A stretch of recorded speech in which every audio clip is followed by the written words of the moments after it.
What's up, flooring family? Welcome to the Huddle. Come at you every Tuesday, except this one, at 3 p.m. Central to discuss maintaining forward progress in your flooring career. Special episode. I'm up in Grand Rapids with the Preferred Flooring Company, making up a great group of people, but with me, as always, is Daniel and Jose Gonzalez. What's up, guys? So, um, today's episode is I'll break it down a little different than the topic. It's really about coming together as one, as installation group and as a greater industry. Um, Speaking of that, we had a great roundtable last night with a bunch of installers here. It was absolutely fantastic. Had a great time. Some people zoomed in, some were here live.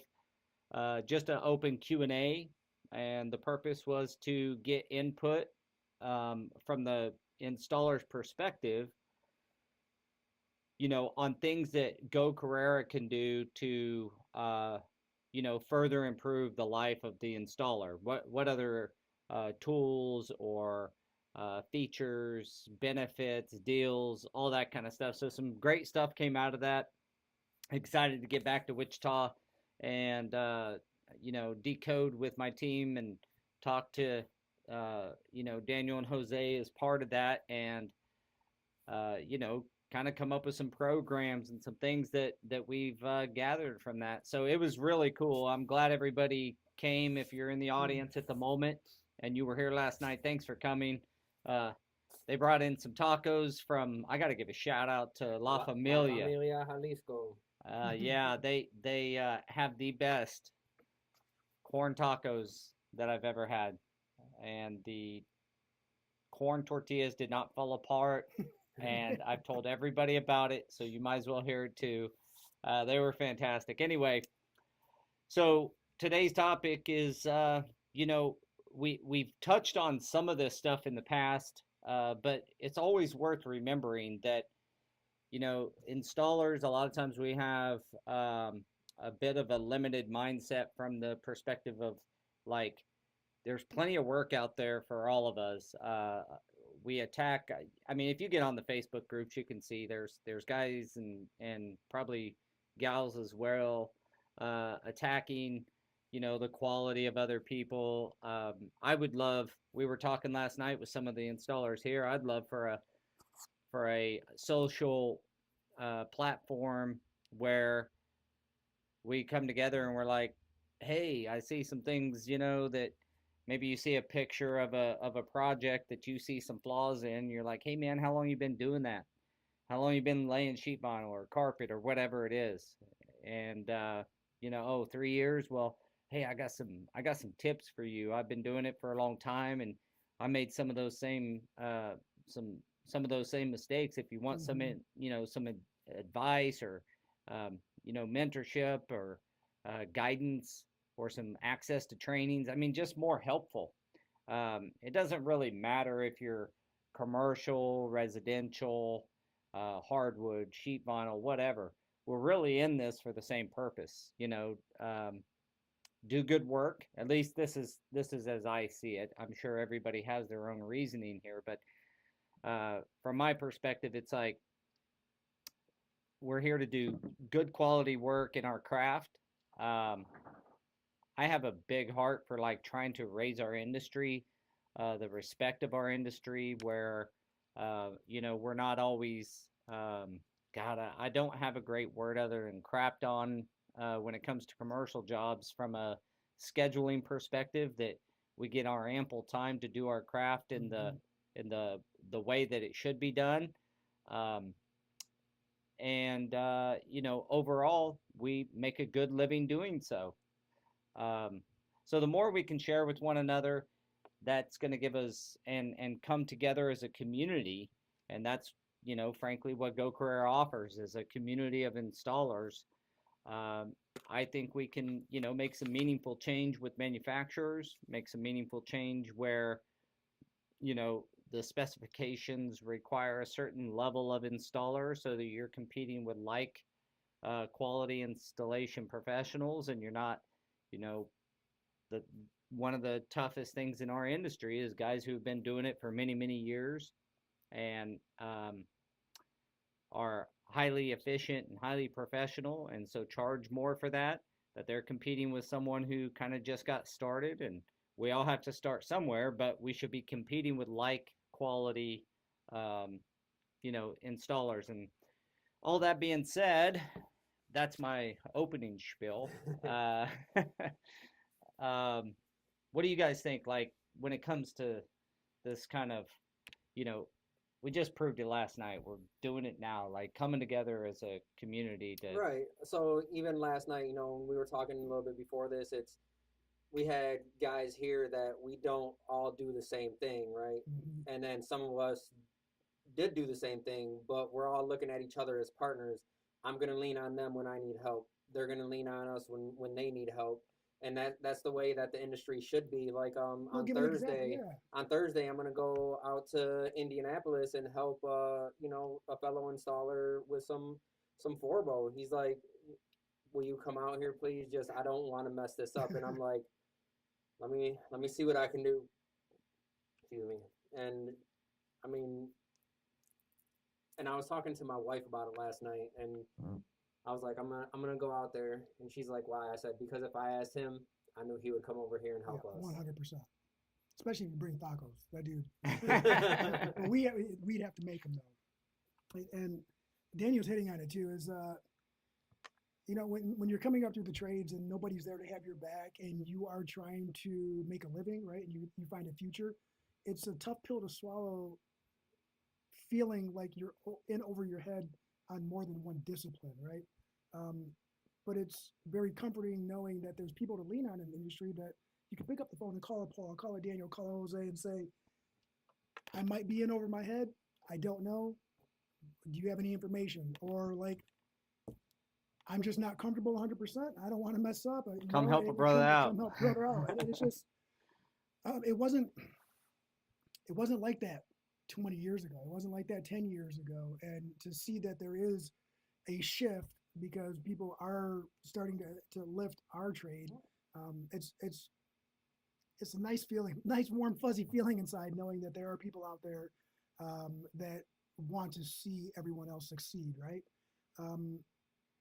Well, part of that's the work we're doing. This is selfless. I mean, we don't get paid to be here every Tuesday, shooting the podcast and it's not even necessary. The thing is that we want to give information freely where we can in our expertise. I don't know everything, but what I do know, I'm willing to share and try to help out. And you guys have helped us, and I've tried to help you just as companies. I mean, on the company level of a flooring contractor, helping one another out.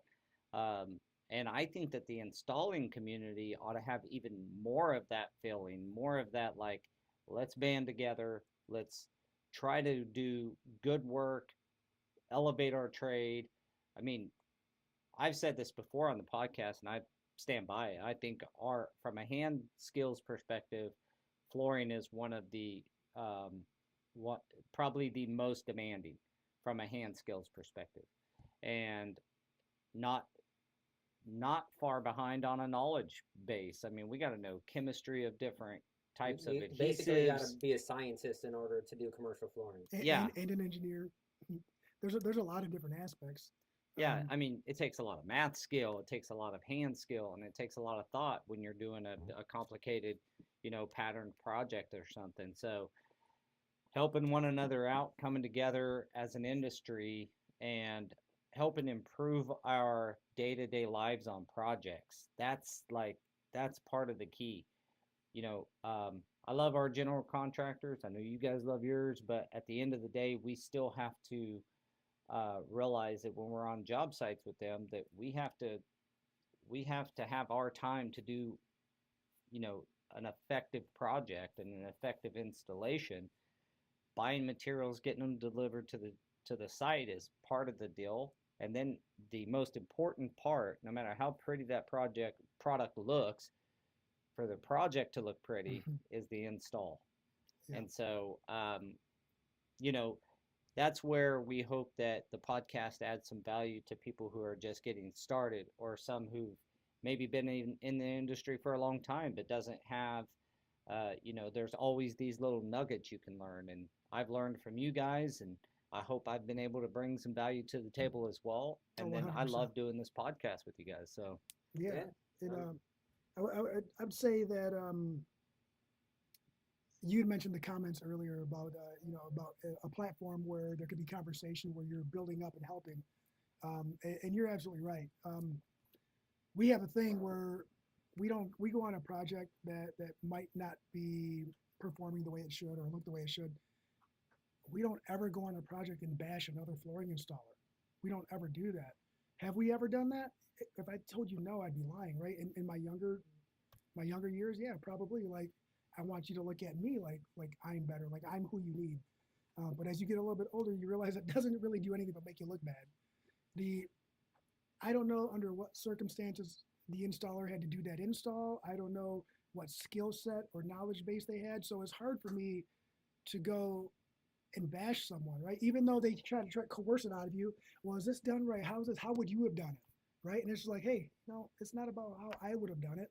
It's about what conditions were they installing under here at the time. I've had plenty of times, dude. I've been told we can't do additional floor prep, and you're just gonna have to lay it, and that's gonna be what it is. Yeah, we've been on job sites And where we're the other. There's multiple installers there, and then you walk over here and you see them like they were gluing right to gypcrete, and it's like, what are you guys doing? They told us that we're not getting paid for any prep, so we're just installing. Yeah, I mean, we have done that and had to do that. I mean, like, it was just that was the deal. And if somebody goes back and looks at that job in 5 years and is like, and a new property manager, making stuff up here, but in a scenario where it's a new manager or something over that property, and they're like, well, what would you have done? It's easy to say at that point, well, I would have floated that damn floor out. First off, I would have skimmed it. I would have done this. I would have done that. I would have asked the sheetrocker to fix the wall so the base isn't all wavy. And I mean, there's a lot that I would have done. Well, you're just not in the scenario, and it's impossible um, to do that. So attacking situations or putting down other installers, um, it just typically doesn't, it doesn't turn out in favor of you. I like how you were talking about it last night. I can't remember the scenario, but it was more of like, well, I'm not going to say what should have or shouldn't have been done. I'm trying to remember that conversation, but it was basically like, I'm not going to say, but I can tell you what we need to do now, kind of thing. Yeah.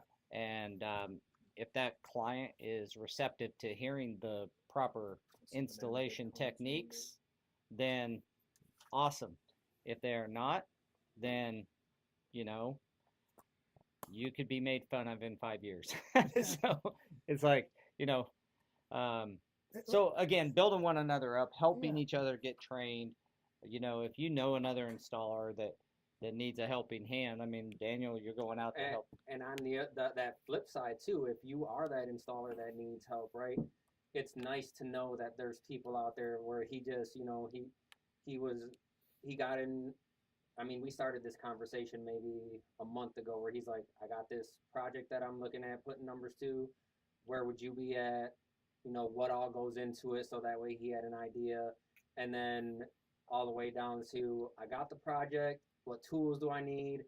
And then getting down to the nitty gritty, like, hey, this project starts next week. I'm still not comfortable, 100%. Will you come help me so that way I know that it's going to be done right? It takes a lot out of someone to actually be like, I don't know what I'm doing. Will you come help me? It's a comfort thing too, right? Like when you have the basic knowledge and the basic idea of the flooring and the discipline that you're working on, that's one thing. But it's applying that comfortably, because you're second guessing yourself. Once you start second guessing your knowledge base, you start overthinking and like, oh, I'm missing something, because now your thoughts and your process is scattered. And it's just one of those things where Daniel can do it in his sleep. He's done it 100 times, right? And it's just like if someone was here doing a shower, I I'd be more than happy to help. I know a little bit. I don't know enough, but I would be a fly on the wall. I'd be a helper. And I'm pretty sure I've offered to many people, like, hey, if you have a project going on, you just need an extra hand, I'll be a fly on the wall just to learn. Don't pay me, no nothing. I like to learn because I like to absorb information. I know I'm going to learn something. Randall's watching. He says he's loved that we're sitting across from each other this week. Yeah, not across the country, but across we the have table. a special guest who decided to join on his own recognizance there. His brother was just in here a few minutes ago. Chucho was? Yeah. That's funny. So this is our nephew Flo. How's it going? I caught myself. They don't answer back. No, And he didn't see your hand. That's another thing too, you guys.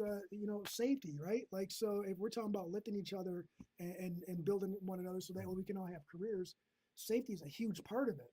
I'm going to ask him. I know the answer. How'd you cut yourself? I was holding the scraper up and tightening the screw with it up in the air. And I So pulled when- it towards myself. When someone was teaching you how to change the blade, what's the first thing they told you? Keep it on the ground. So, yeah, safety is important is the key. Well, Listen and learn.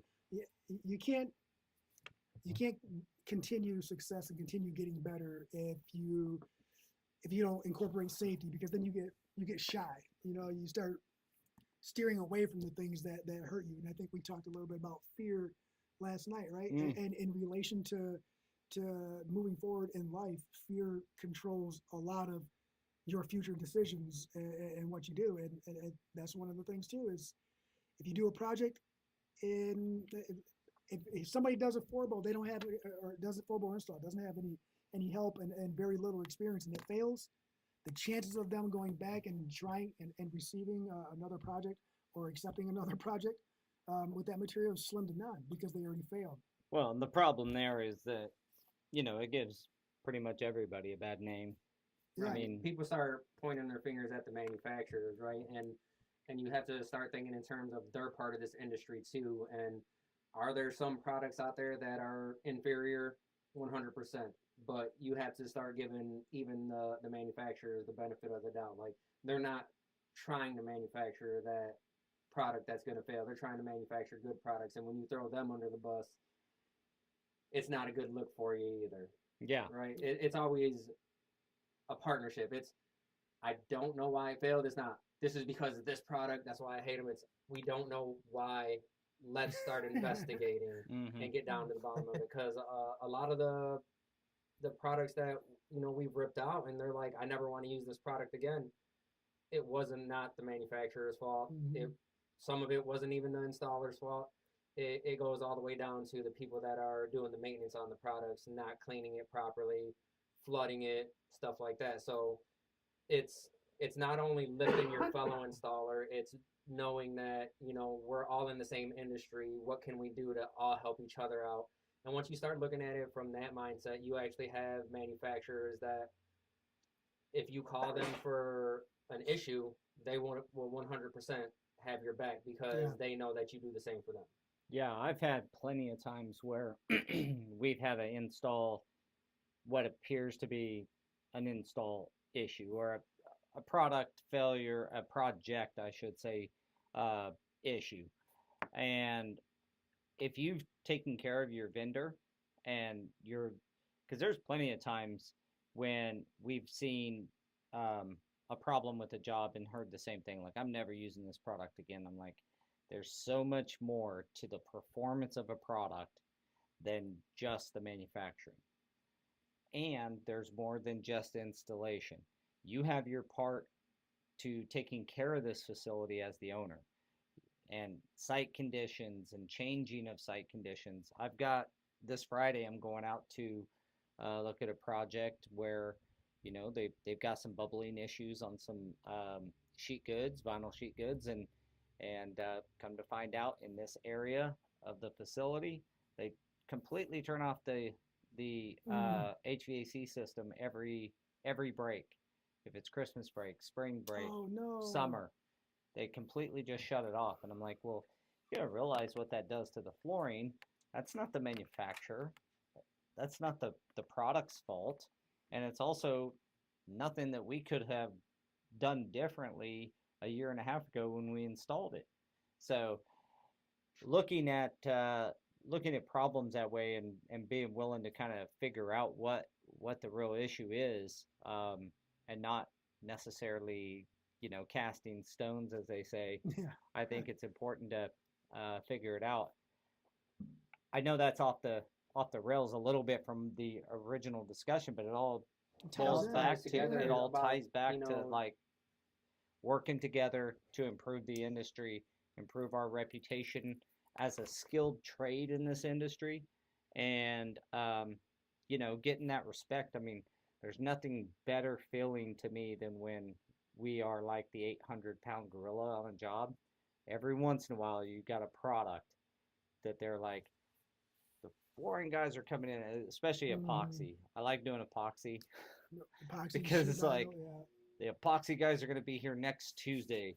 Everyone Everybody has to leave. get out of here. And I was like, man, I wish I had that pole with LVT. yeah. Square format, you guys can grid it out. Yeah. Stop Square it. format. Can you guys start in this back closet over here? Yeah. And do this room over here. And then You tie gotta it wait together till in the we middle. Install the shelving and everything, and then you can install the floor though.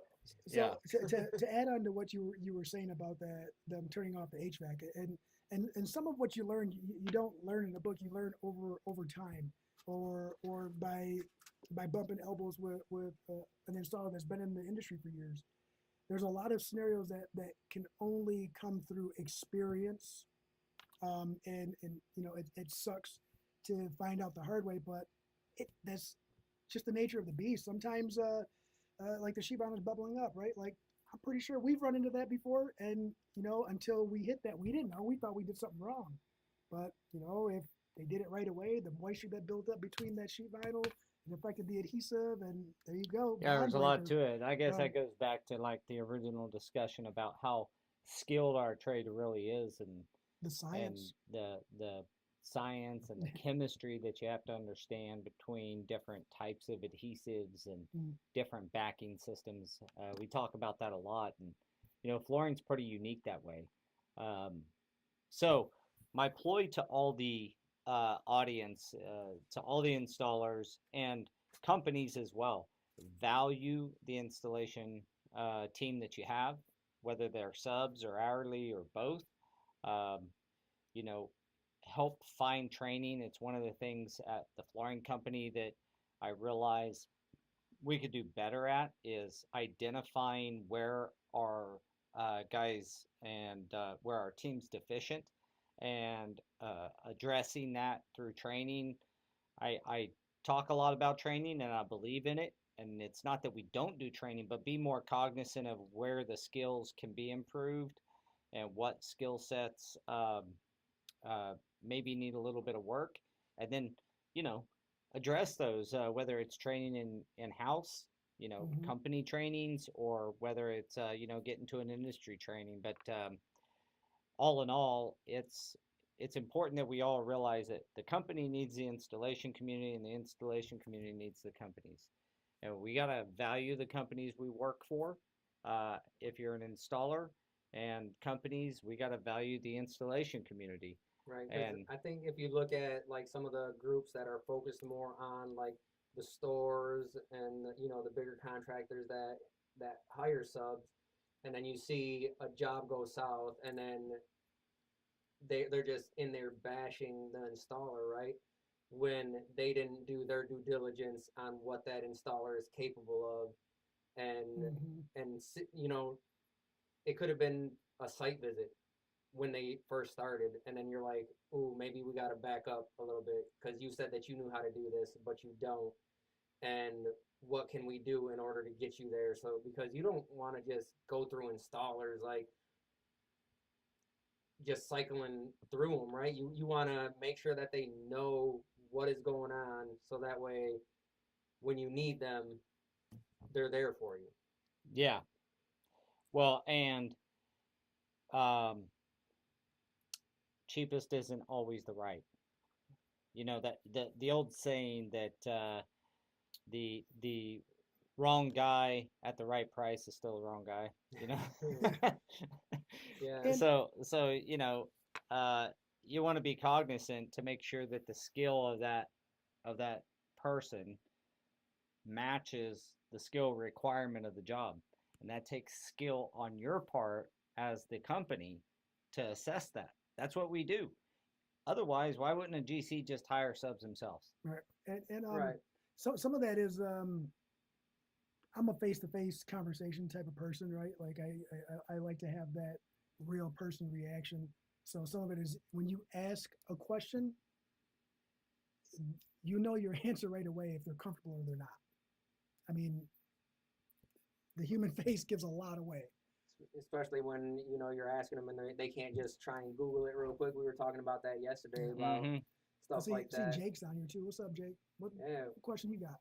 He says starts with guys that deal with the customers to allow your helpers to see you in action, and just being that person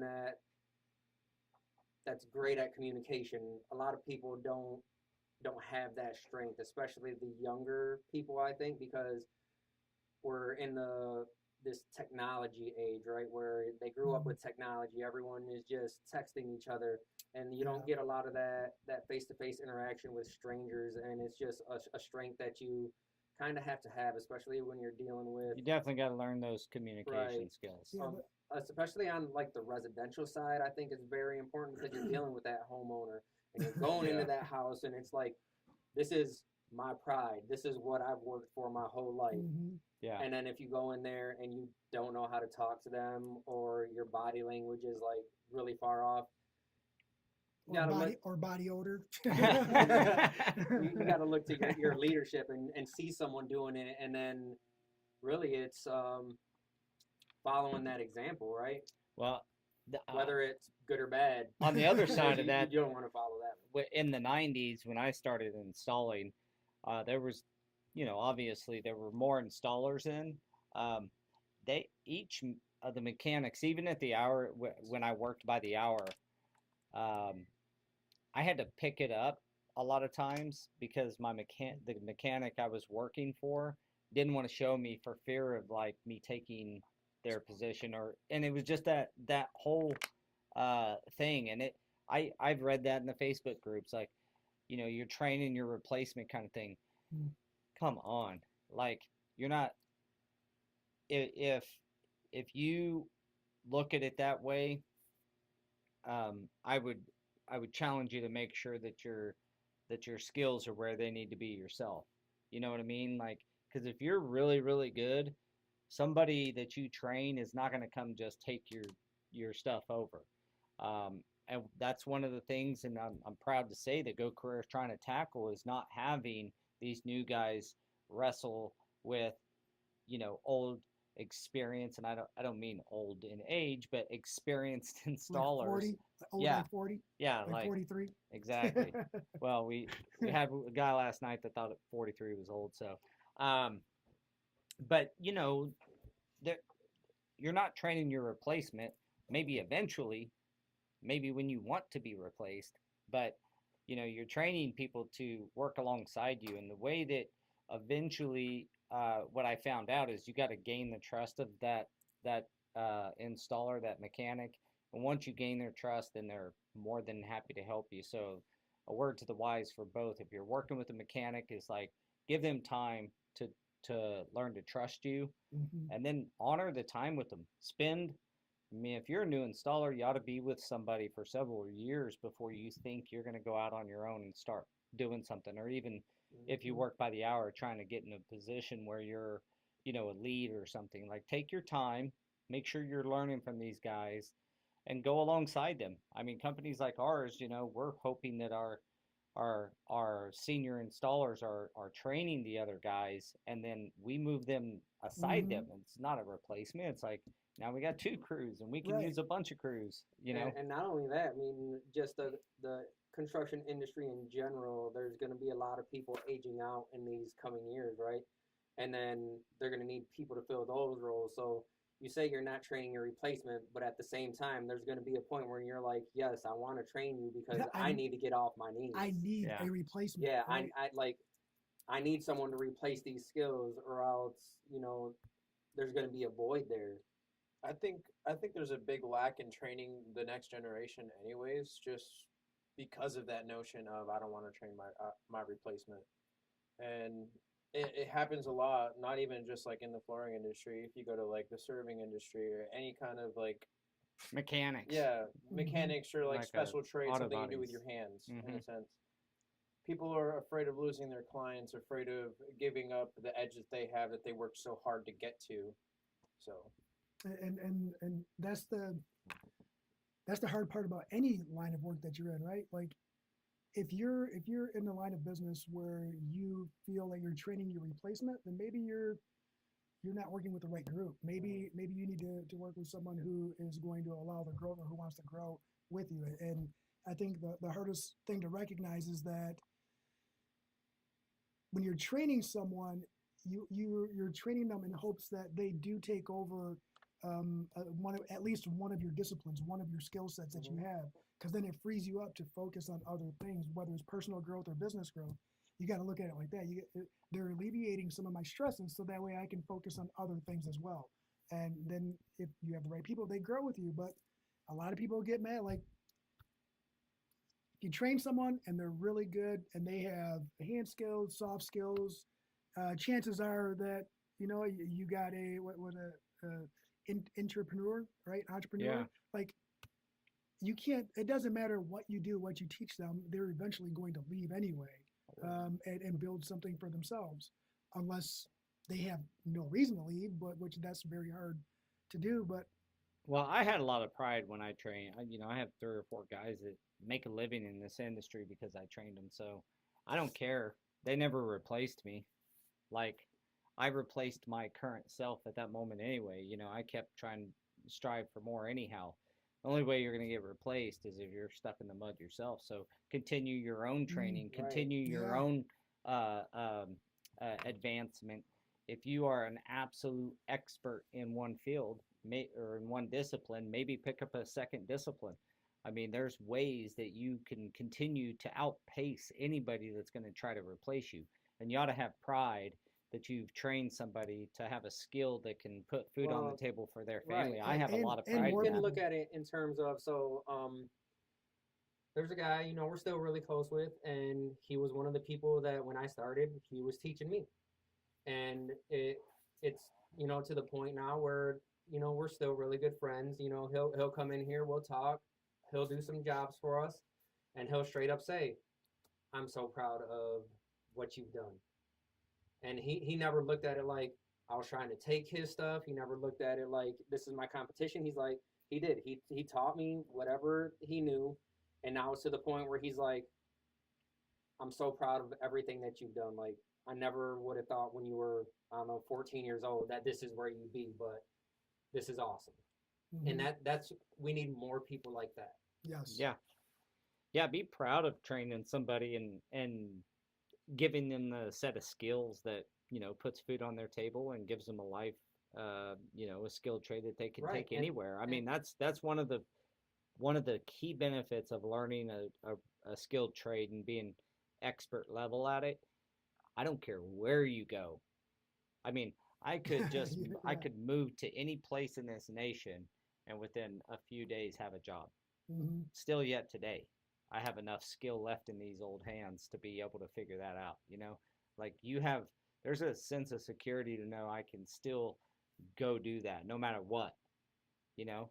Um, so train the next generation. Be proud to train the next generation. Be proud to be one of them that expand the industry in that way. There's no shortage of people.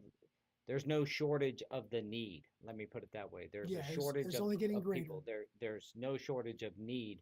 So you're not going to train a replacement as long as you're outpacing and trying to get better yourself all the time anyway. I mean, I know tile guys that have trained multiple other tile guys, and we've given these guys when they go out on their own work, but they're never going to get the same work that we give, you know, that core guy. I don't think what a lot of people really understand is when you're training that person and you're going back through the steps yourself, you're refining your skills on that particular subject when you're teaching those basic skills to that new person.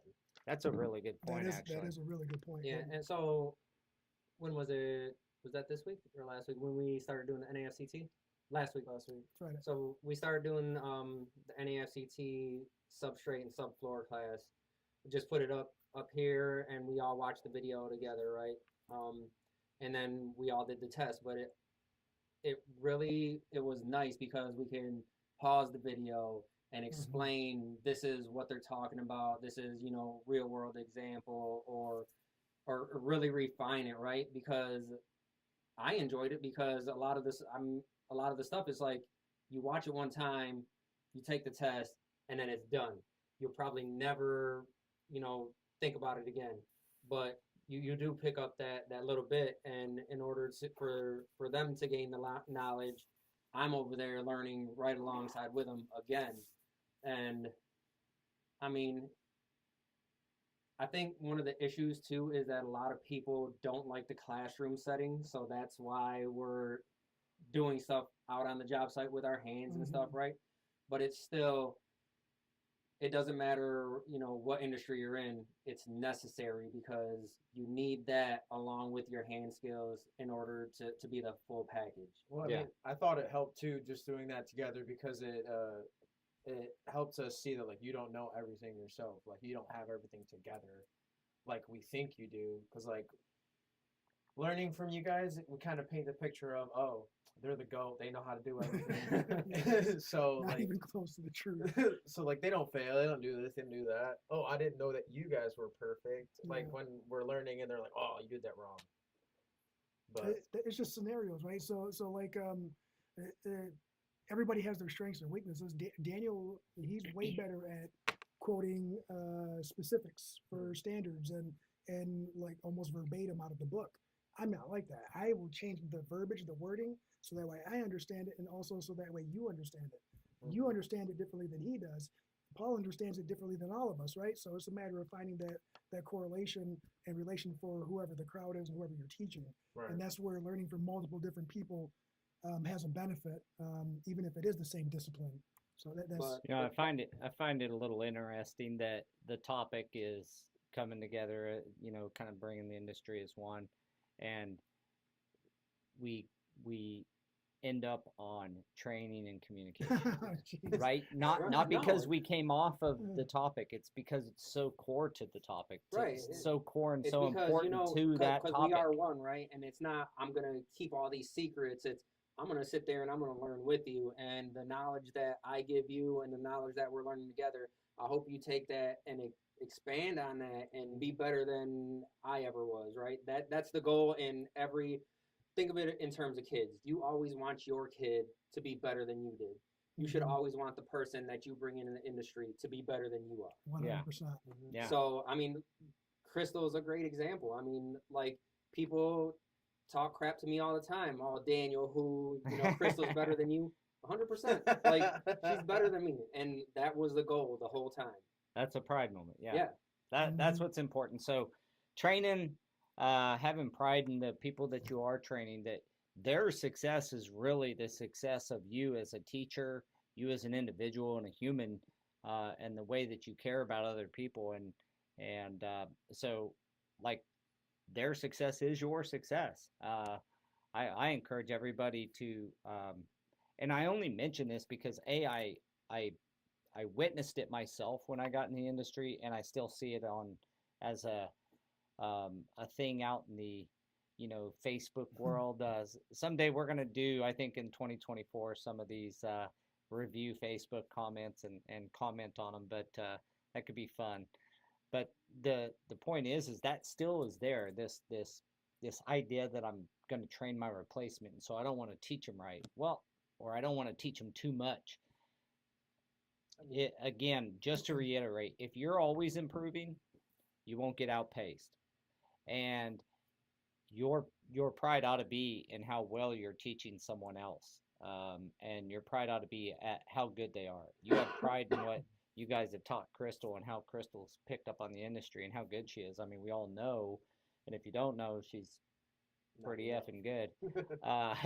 She, competes on a national level at the installation competition. So, but that's a moment of pride. That's a thing that should be a good thing. Not that you're training your baby sister to take over your job, you know, like I don't quite get that. And so I get a lot of pride out of the guys that I've been able to teach. I get pride when, uh, our hourly staff, we've sent them to trainings and they've gotten to increase their earning potential because of that. So, uh, yeah, that's what we mean when we're talking about coming together as one and building the industry, the strength of the installation community from a skill and ability perspective and respect for one another. We can build a great industry. It starts with us interacting together, starts with communication, and people stepping out and doing some stuff that isn't done. I don't know how many flooring podcasts there are. I know there's a few, but we're darn consistent. And we've been, what episode we on? We are on 78 or something. 77, I think. 77. So Yeah, 77. It's a good number. 77 77. weeks You like 77? in a row, and Not in a row. almost in a row, close to in a row. But we've missed very few as a whole group. I Those weeks mean, don't count. when you consider that, so um, Our percentages are we're pretty good. here to freely give. We hope we help, and um, you know, let's band together almost like brothers and sisters, and continue to improve our industry overall. Right, and this is that podcast, right, where it's like a lot of us do the same things, but this is like get with, if you don't do hard tile, get with a hard tile guy and take them to lunch or invite them over. Yeah. We had here yesterday, and it's like it's always great conversation because it's like we don't do the same thing, but we all need each other. Like Mhm. if I'm quoting something and I don't have someone to do that, I'm already out of contention if the bid isn't broken up, right? Yeah. So it's like get those, and that's why we call them partners. I'm never going to bring anyone and say that, yeah, this is my subcontractor, this is what they're going to be doing, because it was one of the construction companies that we do a lot of work for, and they're like, we're going to stop calling people subs because that a sub is a lower tier, right? We're not trying to say that you guys are less than us. So they started calling us trade partners. Mm-hmm. So that's where we get, a lot of our stuff from is learning from the larger companies. big So boys, so yeah. we're calling everyone partners. Come be our partner, because without you, I wouldn't be able to do it.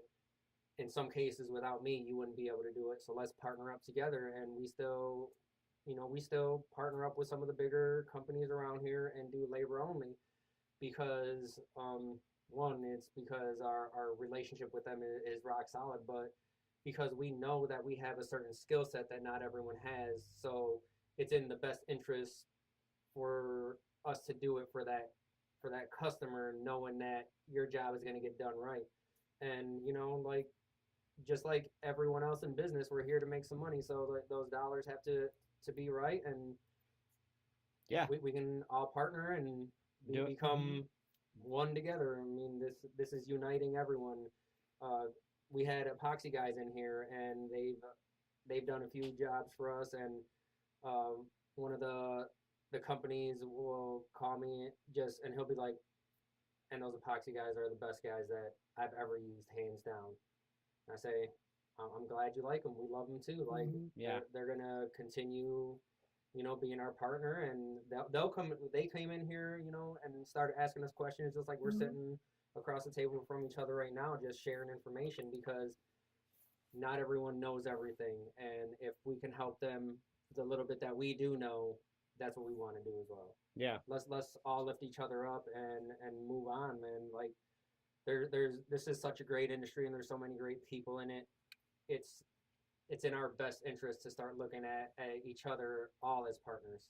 I think what helps with that is getting around each other, right? Often, keyboard warriors, are very much on their own. You know what I'm saying? Like they're out in their own bubble. Get out, come meet. We go to just about all the shows, and come meet us, but meet all the other people that we're talking about. I mean, Yeah. we get a lot of knowledge from like the old timers, you know, Sim and Sonny and these guys that are in the industry that you can just tap into. And what's great They want to about, share. oh man, that is what is great about some of the old timers. They don't install anymore, but man, will they give you the knowledge. You know, if you just ask them, they want to share it before, you know, before they're They off can't into the anymore, sunset. yeah. You know what I Yeah. mean? And so getting around one another and networking, it's another thing I don't think we do very good as an install community is network. And last night was proof that it can happen and that people can be happy doing it. There was competitors in the room. There was trade partners in the room. There was different talent levels. There was different disciplines, everything. And it was a great conversation. And it was enjoyable. So like, you know, join in, like get out in the community, in your, you know, join in with the install community, join this podcast. If you're watching us on YouTube or one of the social channels, you know, Likes, comment, give us a subscribe. like, subscribe. Say, like, what if you guys have like 1 week a month where you do like expert installer week and you have one of those old guys come out and just share the knowledge because you said that they want to so much, like you know that they want have the drive to teach the youth, teach the up and coming. Get them on the stage, give them that chance to, because there usually isn't a chance to. Yeah, that's a great idea. And where were you yesterday when we were talking about the podcast? He was stuffing his face with tacos. I'm just joking. No, that's really that's a good idea, and we'll probably do that this We don't think 2024. about You know, that. bring in. It's almost we start calling it like 2024 season 2, right? Yeah. We don't think about that because we are the old timers. In some cases, we are the old timers, but those guys, it would be great to have some of those guys on. We've had some of them on, but specifically driven at Q&A would be a cool one, like getting on and tapping into a Sim or someone like that, or, you know, Sonny or any of the old even if you have dudes. to bring those young installers to ask those questions that need to be They're asked. always free to attend. Yeah. Participate. Well, just like when you go to networking events, that's what you kind of see is the installers kind of keep to themselves and not want to be really social like that. And I think that's one of the downfalls of like when you look at CFI convention and stuff, because from the outside looking in, yeah, it looks like they're all friends. I'm not trying to go over there and talk to them. But once you start talking to them, they're open arms. Like, it's like Some of them they are don't care. friends. Some of them Yeah. are friends. Like, and that's the be thing. willing to put yourself out there. Right? It all started from somewhere, right? Where we didn't know them. And now when we show up somewhere, it's come in. Yeah. We're hugging. We're all friends now. It's those conversations have to start somewhere, and you just have to be comfortable enough to put yourself Well, out trust there. me, Say hi. it's not as scary as you think, and people are more apt to engage with you if you just take a step, say hi, see it, whether it's CFI or, you know, getting around some of the CTEF tile installers. That you want to talk about somewhat intimidating. Those guys can be like scary to talk to because they're over here mudding walls and all this stuff. If you watch them at some of the competitions and doing stuff we don't even do in Kansas, like some of the stuff that they train there and test on, we don't even do that kind of stuff in Kansas. I mean, I've talked to who's the guy that puts on mud, Mario, right? And you know, he's approached me at some trade shows and he's like, "Hey, you gonna come out here?" And I was like, "I don't even do tile." He said, "Still more than welcome." Yeah, always a chance to learn something new. Yep. All right, well, we're ending the time here, or getting close to the end of time. I thought an interesting, you know, anytime we do these podcasts, and by the way, it's awesome to be here with you guys and Thanks for be coming up here in out. Michigan. Yeah, It's appreciate been Sorry real it snowed. rewarding. Sorry it snowed for you. Yeah, it snowed, especially for me. But Gonna go away too. the camaraderie that you guys have with a lot of the trade partners is admirable, and people do respect what you guys have done in the industry, what you're doing in the industry. So I encourage everybody to kind of have that helping hand with one another. You know, it's unique. A lot of times we are so combative, but truth is, embrace one another. I've done a Mhm. lot of traveling and talking to other flooring companies, and I've learned that if those partnerships with your installation community, that is the real key to me on a really good flooring company, and kind of the differentiating factor. It's apparent the people that are doing really good things, whether it's in training or their company's growing, or they're making new strides in the industry. It's always the ones who are at the shows that I've been to. They're part of the community. So I encourage you, if you're just getting started into flooring, particularly you started a new flooring company or you're a new installer, get around like-minded people.